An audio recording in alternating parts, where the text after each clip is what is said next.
سورہ مائدہ میں فرمایا گیا ہے شیطان کا ہتھ کنڈا سب سے بڑا کیا ہے؟ انما یرید الشیطان ان یوقع بینکم العداوۃ والبغضاء، شیطان کا سب سے بڑا حربہ یہ ہے کہ وہ تمہارے مابین دشمنی اور بغض پیدا کر دے.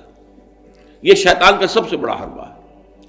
انسانی اخوت ہے، برادری ہے، بہن بھائی ہیں، اب ان میں رخنے ڈالنا، شوہر اور بیوی کے درمیان جدائی کرانا.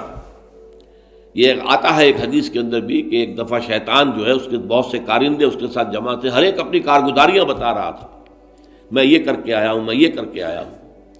تو ایک نے کہا میں شوہر اور بیوی کے درمیان ناچاقی پیدا کر کے آ گیا ہوں. تو شیطان نے اسے شاباش دی کہ تم نے سب سے اچھا کام کیا.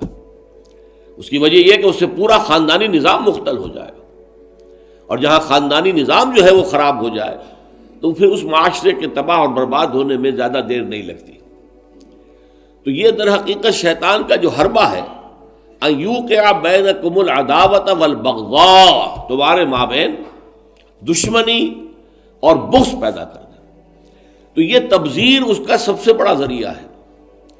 اب دیکھیے کہ ایک بہت سرمایہ دار بڑا شخص ہے اور اس کی بیٹی کی شادی ہو رہی ہے، تو جو کچھ ہو رہا ہے اس کو دیکھنے والے ہو سکتا ہے اس کا کوئی باورچی ہو غریب، کوئی شوفر ہو، ڈرائیور ہو اس کی کار کا، کوئی چوکیدار ہو اس کی کوٹھی کا، کوئی مالی ہو اس کی کوٹھی کا، اور ان لوگوں میں سے کسی کے ہاں ہو سکتا ہے کہ بیٹی جو ہے بوڑھی ہو رہی ہو اور اس کے ہاتھ پیلے نہیں ہو سکتے.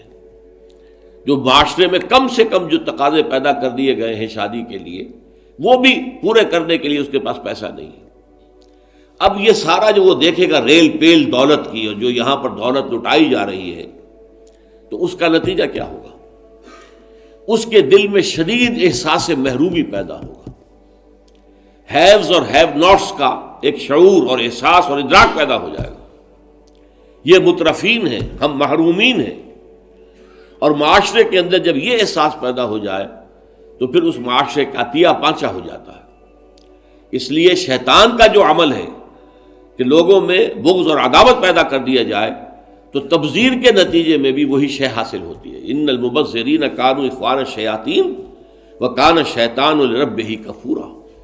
ہمیں تو یہاں تک حضور نے حکم دیا ہے کہ تم اگر اپنے بچوں کے لیے پھل لے کر آؤ تو یا تو پڑوس کے بھی بچوں کے لیے وہ پھل بھیجو ان کے گھر کے اندر، اور یہاں اگر تمہارے پاس اتنی ہی صرف مقدرت تھی کہ اپنے بچوں کے لیے کچھ لے آئے ہو، اس سے زیادہ کا امکان ہی نہیں تھا، تو یہ ضرور اہتمام کرو کہ ان کے چھلکے یا ان کی گٹھلیاں، آم آئے ہیں گھر میں تو آم کے چھلکے اور گٹھلیاں تو اپنے دروازے کے باہر نہ ڈالنا.